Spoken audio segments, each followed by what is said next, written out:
Good morning, everyone. I'm Angela Flores, your reporter for today. And for today's topic, we're going to tackle the environmental health. Okay, let's start. First one is health. Health is a state of complete physical, mental, and social well being, and not merely the absence of disease or infirmity. Health is only possible where resources are available to meet human needs and where the living and working environment is protected from life-threatening and health-threatening pollutants, pathogens, and physical hazards. Next to health is the environment, all that which is external to individual human host. It can be divided into physical, biological, social, cultural, any or all which can influence health status in population. Next one is environmental health. Comprises those aspects of human health, including quality of life, that are determined by physical, biological, social, and psychosocial factors in the environment. It also refers to the theory and practice of assessing, correcting, controlling, and preventing those factors in the environment that can potentially affect adversely the health of present and future generations. Health effect is the specific damage to health that an environmental hazard can cause an individual person. Often the same hazard can cause a range of different effects of different severity. And to continue our lesson, Miss GC Yasmin give us more knowledge about environmental health. Good day and mabuhay! Interdependent environments. A relation definition of environment is a function of scale, boundaries, spatial proximity, and recipient population. Pwede nating ma-identify ang environment through the scale of the land, the lake, or the mountains, and also yung ibang population sa isang lugar. When considering a global scale, focus is on the effect of unbounded environment like air and all populations anywhere. Also, interdependent environments. When considering a local scale, focus is on the effect of both a bounded and unbounded environment, water, air, on a subpopulation closest to the exposure event. The local scale is a part of the global scale. To check if our environment was healthy, malalaman natin agad ito when we look to our environment like the air. Alam natin sa probinsya talaga ang hangin na malalahap natin is fresh because the environment is healthy. Now we have the systematic approach.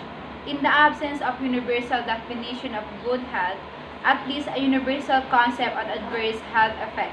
Sick, illness, dysfunctional, not normal, or not well, must exist such the understanding of the concept results in a response.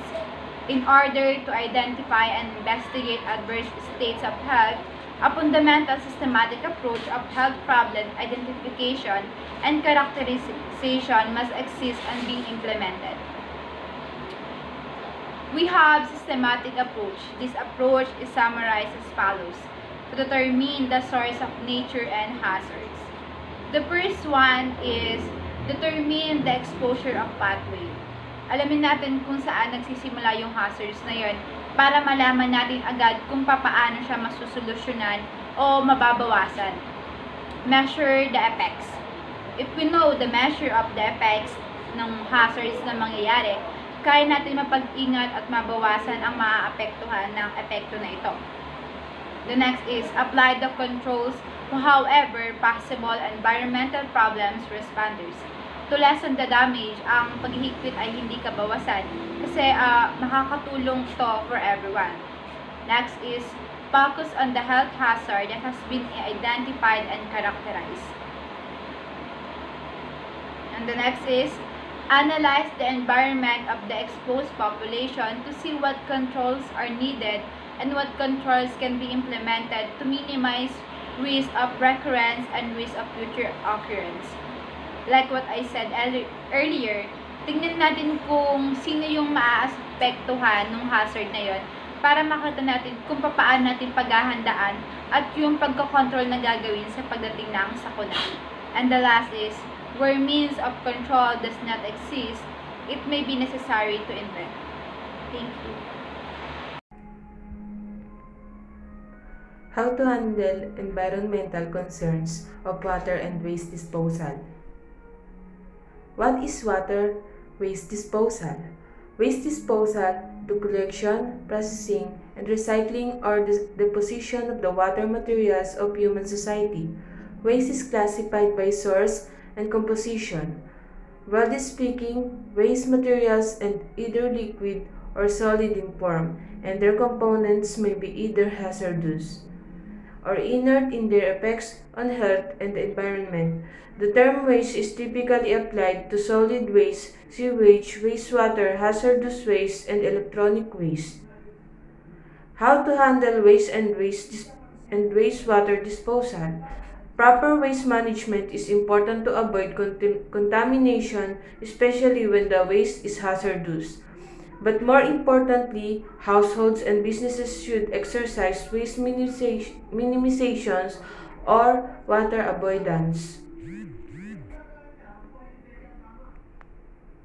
which involves recycling old items, repairing broken items, donating items no longer in use, avoiding the use of disposable items, etc., to reduce the amount of waste that will end up in landfills. Example of proper waste management. First, source reduction and reuse. This is the strategy most commonly used by governments and local authorities. Reducing waste at the source is achieved by expanding recycling efforts through creating and providing on-site food waste treatment facilities at residential and commercial properties. The objective is to reduce the heavy reliance on raw materials that are continuously getting depleted in an effort to conserve the environment. Next, recovery and recycling. Recovery involves the use of discarded items for other meaningful uses. The discarded items usually have to go through a bit of processing to extract or recover resources, or to transform them into usable forms of energy such as fuel, electricity, or heat. Recycling, on the other hand, involves converting trash into new products to reduce the production of fresh materials and conserve energy. Recycling is tied to the first point of resource reduction and is the third component of the waste management hierarchy. Reduce, reuse, recycle. In addition to reducing the creation of new materials, recycling decreases energy usage, reduces air and water pollution, reduces the volume of trash sent to landfills, and reduces greenhouse gas emissions. Next, landfills. This is the most common waste disposal method today. It involves burying trash in the land while taking measures to eliminate both odors and the risk of toxic substances seeping into the ground and contaminating water sources. With the strong presence of landfill gases, such as methane, and land scarcity, many garbage removal companies are considering other options. Next, combustion or incineration. Municipal solid wastes that cannot be recycled are burned at high temperatures to reduce its volume by up to 80%. This means that the residue occupies 20 to 30% of the landfill space that would have been occupied by the solid waste. Reducing the stress on landfills, also referred to as thermal treatment. This method can also be used to generate heat, gas, and steam for power. And last, composting.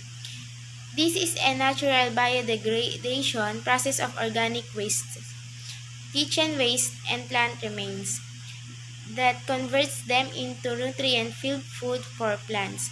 This is a common technique in organic farming, where the organic materials sit in one place for months to allow for decomposition. Thank you.